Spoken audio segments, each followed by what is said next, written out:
Informé, se inició el periodo ordinario de sesiones en el Congreso y una de las tareas inmediatas será pues acabar de dar los toques finales al plan B de la reforma electoral.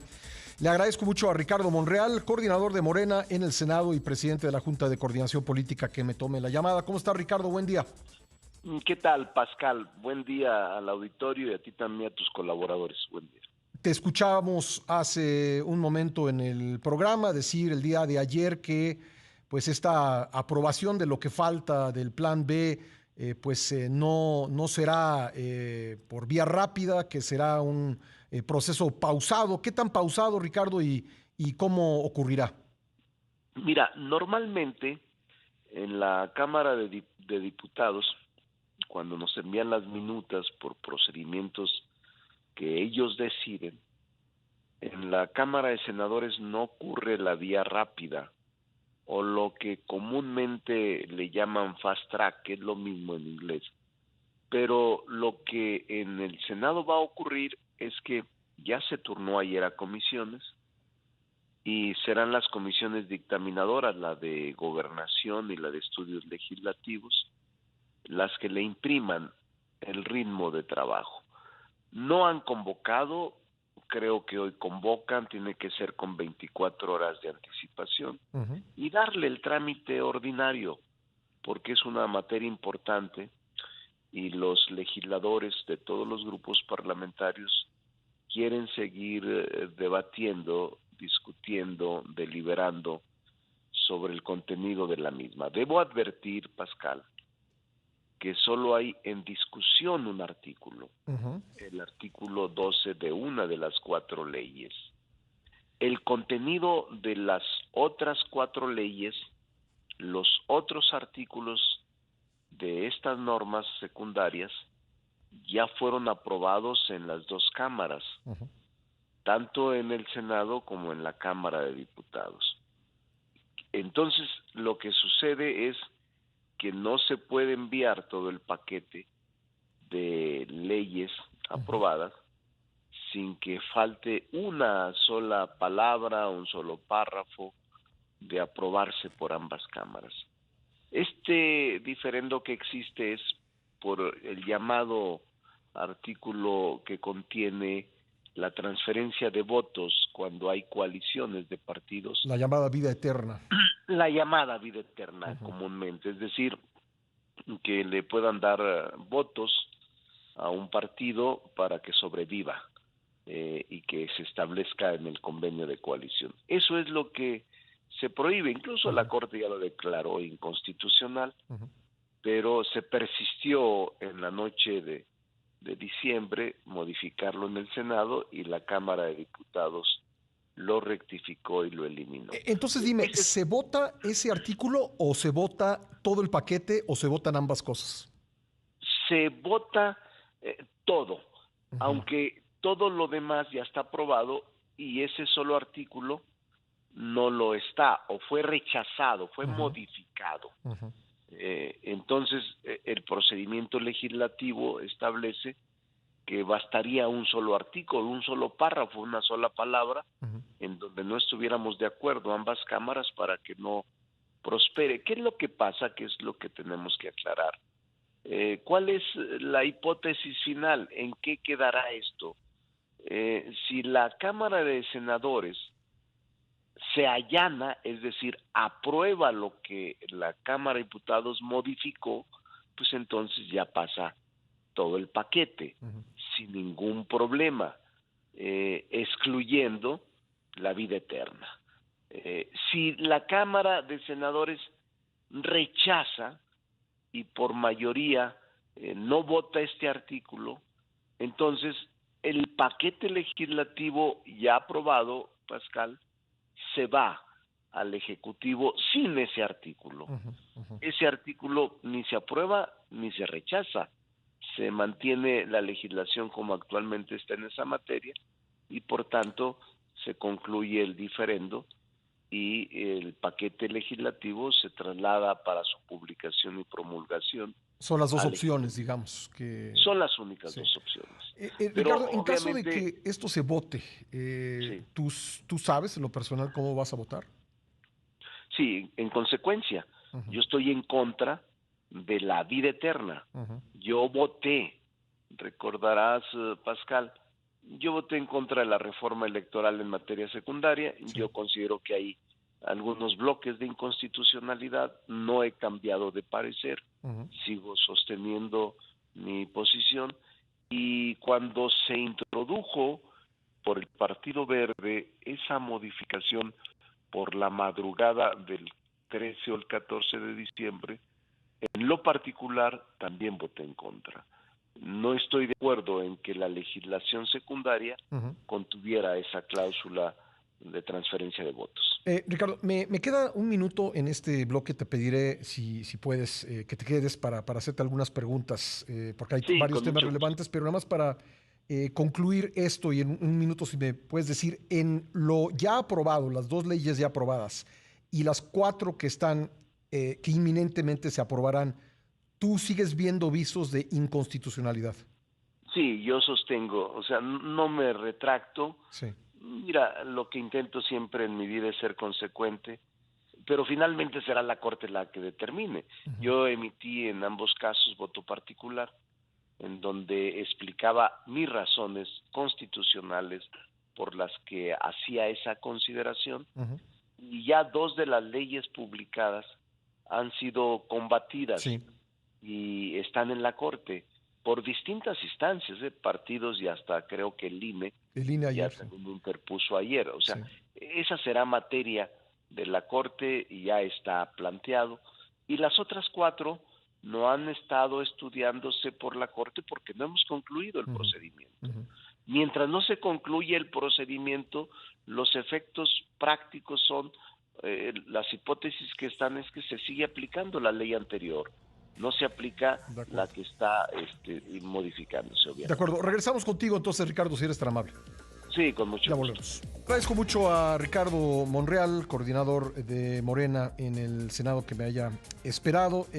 Ricardo, tú eres autor de un proyecto, de un documento, que lo tengo aquí, se llama Nueva Visión, un proyecto en construcción con México. Y en tu introducción dices algo sobre lo que te quiero preguntar. Dices que Sí. la solución a nuestros problemas no es ponernos unos contra otros ni descalificarnos. Y luego dices que pues si México sigue dividido, si sigue polarizado, pues esto puede tener consecuencias perniciosas para el país. Me parece interesante el planteamiento por lo dicho hace unos días, bueno, esta misma semana por el presidente López Obrador, seguramente tú lo escuchaste, diciendo que la ancheta está muy angosta y que solamente hay dos caminos posibles. En este documento tú pareces apelar a la diversidad del país. ¿Qué me puedes comentar al respecto? Sí, en efecto, Pascal, yo he escrito, lo presenté incluso primero en la Cámara de Diputados, ahora en la plenaria, donde por cierto agradezco el trato y la deferencia de los diputados de Morena, del Verde y del PT. Con ellos presenté un documento que así lo denomino, sobre la visión que tengo en materia política. Este documento lo presenté con varios capitulados. Uh -huh. El México inclusive, el México justo, el México colaborativo, el México seguro, el México con justicia social. Es muy breve, no son más de 80 páginas, y en efecto sostengo que México, siendo un país diverso en cultura, en todo, en política, en ideología, es un gran país y que no debería ser un clima el que vivimos de permanente contraste, de permanente polarización. Yo creo en la reconciliación. Guerrero, en el brazo de Acatempan, con Iturbide, cuando lo cuestionaron para pacificar al país, expresó una frase extraordinaria: sin reconciliación no hay nación, como respuesta a la crítica que de los suyos le hacían por esa alianza con Iturbide en un momento difícil del México que buscaba su independencia. Entonces, este es un documento interesante en donde sí establezco que podríamos y que tendríamos la capacidad de reunirnos, de buscar consensos, de lograr acuerdos y no vivir en permanente polarización. Es lo que yo creo. Uh-huh. Yo mismo en el Senado puedo hablar con todos. Las reformas que a mí, en lo personal, como presidente de la Junta de Coordinación Política, me ha tocado transitar, procesar, han salido casi todas por unanimidad. ¿Qué es lo que se hace? Pues hablar, dialogar, tener un buen trato con la oposición, no engañarlos y tampoco cuestionar su posición política e ideológica. No nos metemos a eso, construimos normas en razón del bien del país y han sido consecuentes con el país, los distintos partidos políticos, el PRI, el PAN, el PRD, MC, el PT, el Verde. Es decir, yo no he tenido dificultades para construir acuerdos y creo que México se merece hacer un esfuerzo de reconciliación y este tema, desde mi punto de vista, es clave. Por eso sí señalo con toda precisión que reconciliar a nuestro país es luchar para que cada persona se sepa valorada y necesitada por la sociedad.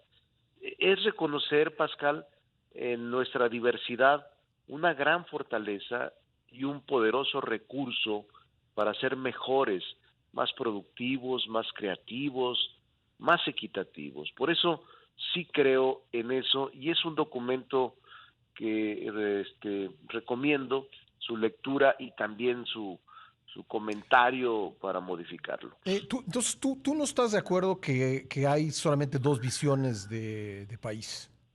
No, yo creo que podríamos lograr una sola visión para el bien del país. Claro, históricamente, políticamente, se ha dividido el país entre conservadores y liberales. Pero eso en el siglo XIX, ¿no?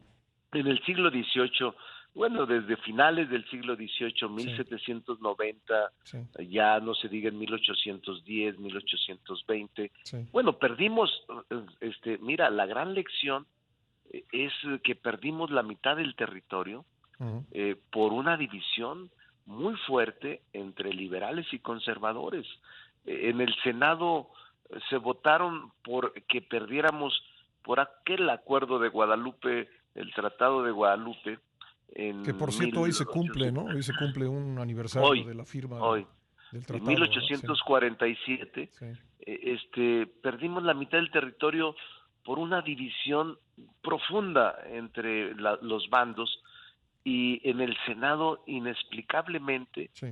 Salvo Mariano Otero, Crescencio Rejón, si no mal, 4 votos o 3, sí. Pero 30 votos en favor de que se firmara por 15 millones, si mal no recuerdo, y 6 millones de pesos. La cesión del territorio. Entonces, oye, Ricardo, perdón que te interrumpa de nuevo, pero me cae el corte automático y no quiero perder lo que estamos conversando. ¿Me podrías esperar de nuevo un momentito? Sí, cómo no. Muchas gracias, regresamos enseguida. Ofrezco una disculpa, Ricardo, por este corte, pero bueno, me quedé con la idea que tú dices que un país dividido puede incluso llegar a enfrentar situaciones pues tan perniciosas como la pérdida de su territorio. Pero ¿cómo trasladar este discurso a nuestra realidad? Porque lo que se está imponiendo es la polarización. Y no lo digo solo por el gobierno, por el presidente López Obrador. Creo que también la oposición o parte de ella ha comprado esa premisa. Sí, yo creo que la oposición está también en eso. Mira, precisamente A ver, creo que tenemos ahí un problema. Espérame, Ricardo, un momento porque tenemos un problema en el enlace.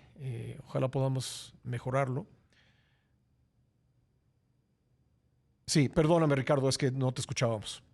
sí, te Sí, decía, Pascal, sí. que precisamente lo que hoy nos recuerda la historia es que un 2 de febrero, con el Tratado de Guadalupe, perdimos la mitad de nuestro territorio. Sí. El Congreso votó, lo recuerdo bien, 51 votos contra 35 Uh-huh. en los diputados, y en los senadores 33 votos en favor del tratado contra 4. Era un momento de una lucha impresionante entre liberales Uh-huh. y conservadores. Las cámaras estaban copadas por conservadores.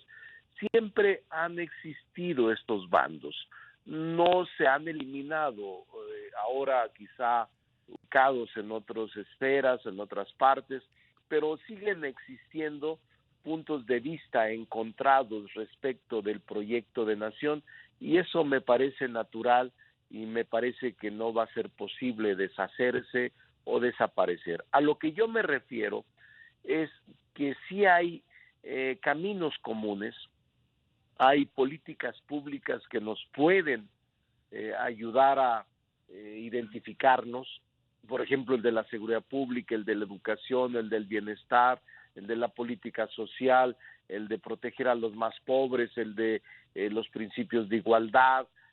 Todo esto son principios que en materia común nos están necesitando, nos surgen que nos sumemos a políticas que garanticen este propósito. No me gusta profundizar la diferencia y tampoco me gusta que en el ejercicio de gobierno se mantenga permanentemente esta división. Uh-huh. En el proceso electoral se entiende que hay contraste de proyectos, Sí. porque cada uno sostiene su posición y su idea y su visión. Yo mismo dentro de este documento sostengo que sí hay posibilidades de encontrar caminos de reconciliación. Hay quienes no lo creen así Uh-huh. y que creen que debe de seguir existiendo 50-50 o la mitad pensando de una manera y la mitad de otra. Y yo creo que eso nos retarda el desarrollo de los pueblos y creo que podríamos avanzar en la construcción de un México progresista, de un México más justo y de un México más igualitario, sin la confrontación permanente que en el país se presente. Eso es lo que creo. Incluso en las cámaras, cuando hay este tipo ya de enfrentamientos entre los bandos, pues se convierten las cámaras en improductivas, en estériles, no producen nada, sino el discurso polarizado, el discurso crispado, sin que haya una producción legislativa eficaz en beneficio del país. Eso es a lo que me refiero y eso es lo que quisiera yo dar a conocer en este documento que he planteado como proyecto de gobierno para un futuro del país. Bueno, y por último, Ricardo, para que no nos gane el tiempo, tengo que preguntarte sobre lo que está pasando en Morena, donde en días pasados se han dado definiciones en cuanto a los tiempos de la encuesta. Creo que la información la conoce todo el mundo y preguntarte, ¿vas a participar en la encuesta?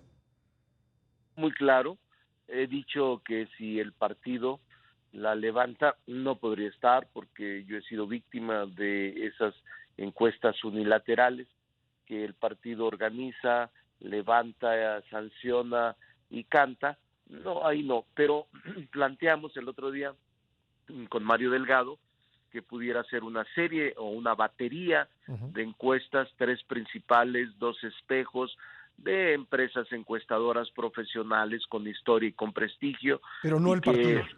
no el partido, ese es el tema, no el partido. Esa es nuestra propuesta, aunque yo idealmente he pensado en que lo que hace falta en el país Ujú. es organizar elecciones primarias en los partidos, no solo en Morena, sino en los partidos. Sí. Yo me inclino más por las elecciones primarias y no es ahora, siempre lo he sostenido Ujú. y lo seguiré sosteniendo. A ver, creo que en esta encuesta va a ser también importante la pregunta, porque no es lo mismo preguntar cuál de estas personas es más parecida al presidente Andrés Manuel López Obrador y puede continuar el trabajo de la Cuarta Transformación, que preguntar cuál de estas personas debe ocupar la presidencia de la República el próximo sexenio. Serían probablemente respuestas muy distintas si se plantean esas preguntas. Para ti, ¿cuál tendría que ser la pregunta en esta encuesta si es que la participaras y la llevaran a cabo empresas privadas, como dices?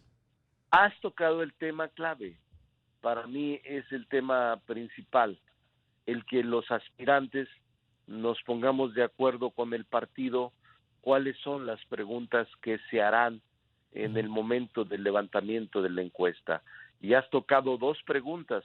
Normalmente tienen que ser algunas, el más conocido, si votarías por él, Ujú. qué piensas de su honestidad, si sería un buen gobernante, si sería un buen presidente. O sea, tenemos que ponernos de acuerdo en ese tipo de cuestionamientos y preguntas que se le harían a la persona a la que estaría orientada la encuesta, que es a la población en Ujú. general al azar. Entonces, ese es el tema.